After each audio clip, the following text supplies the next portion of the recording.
Australia में रेगिस्तानी चट्टानों पर एक किंग ब्राउन सांप। किंग ब्राउन एक अत्यधिक विषैली प्रजाति है जो ऑस्ट्रेलिया के बड़े हिस्से की मूल निवासी है। इसे जंगली में 3.3 मीटर तक की लंबाई में दर्ज किया गया है। हालांकि यह ऑस्ट्रेलिया की कुछ अन्य सांप प्रजातियों जितना खतरनाक नहीं है, लेकिन अगर इसका जहर पर्याप्त मात्रा में मनुष्यों को दिया जाए तो यह रक्त के थक्के और मांसपेशियों को नुकसान पहुंचा सकता है। बोआस गैर विषैले कंस्ट्रिक्टर सांप हैं जो आमतौर पर दक्षिण अमेरिका के उष्णकटिबंधीय आवासों में पाए जाते हैं। उनके पास अपने परिवेश में घुलने मिलने में मदद करने के लिए रंगों और पैटर्न में बड़ी विविधता होती है। औसतन वे जंगली में 4 मीटर तक बढ़ते हुए जाने जाते हैं। मादाएं आमतौर पर कुल मिलाकर नर से बड़ी होती हैं। घर में जमीन पर या पेड़ों पर ब्लैक माम्बा दुनिया के सबसे दुर्जेय सांपों में से एक है। जबकि औसतन वे केवल 3 मीटर तक बढ़ते हैं, कुछ वयस्कों को जंगली में 4.3 से 4.5 मीटर तक पहुंचने के लिए जाना जाता है। खतरा होने पर यह सांप काफी दूर से हमला कर सकता है, 16 किमी घंटा की गति से यात्रा कर सकता है और अपने बेहद तेज दांतों से तेजी से काट सकता है। शायद रुडयार्ड किपलिंग की द जंगल बुक और इसी नाम की डिज्नी फिल्म में का के नाम से जाना जाने वाला भारतीय अजगर गैर विषैला होता है और काफी धीमी गति से चलने वाला और भारी भी होता है।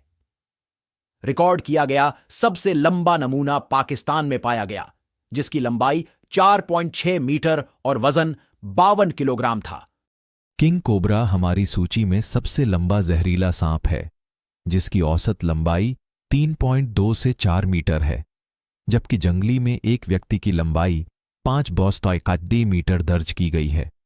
वे अन्य किंग कोबरा सहित अन्य सांपों का शिकार करते हैं, लेकिन खतरा होने पर इंसान को न्यूरोटॉक्सिक जहर की घातक खुराक देने में सक्षम है। अफ्रीका की सबसे बड़ी सांप प्रजाति और कंस्ट्रिक्टर समूह का सदस्य अफ्रीकी रॉक अजगर डरावना है और कभी-कभी बंदर या मगरमच्छ को खाने के लिए जाना जाता है। जंगल में लंबाई में 6 मीटर तक बढ़ने के कारण उनमें निश्चित रूप से इसके लिए पेट होता है।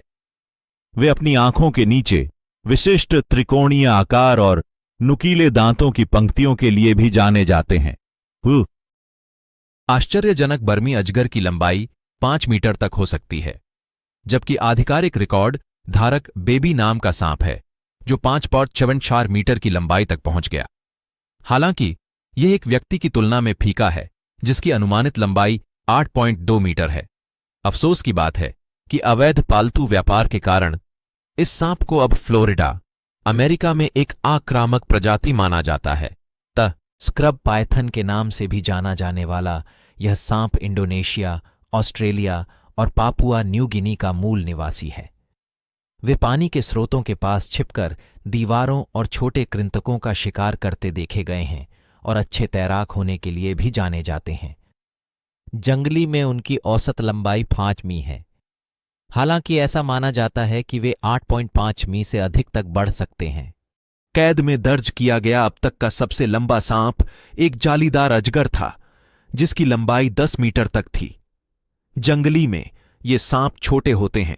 2016 में मलेशिया में एक निर्माण स्थल पर 8 मीटर मापने वाले एक व्यक्ति को पकड़ा गया था। रेटिकुलेटेड का अर्थ है एक ग्रिड या नेटवर्क, और ये सांप की त्वचा पर पैटर्न को संदर्भित करता है जो अत्यधिक विशिष्ट है। हरा एनाकोंडा आमतौर पर दक्षिण अमेरिका में पाया जाता है और बोआ परिवार का सदस्य है, जिसका अर्थ है कि यह जहरीला नहीं है, लेकिन अपने शिकार को मारने के लिए संकुचन का उपयोग करता है। 80 किलोग्राम तक के औसत वजन के साथ संभवतः इसके दोपहर के भोजन के तैयार होने तक बहुत लंबा इंतजार नहीं करना पड़ता है। ऐसा माना जाता है कि यह दुनिया की सबसे भारी सांप प्रजातियों में से एक है और 9 मीटर तक की सबसे लंबी प्रजातियों में से एक है। प्रजातियों का पता लगाना और मापना उनके निवास स्थान की सुदूरता के कारण मुश्किल है। अपुष्ट रिपोर्टों के अनुसार व्यक्तियों की संख्या 11 मीटर से अधिक है।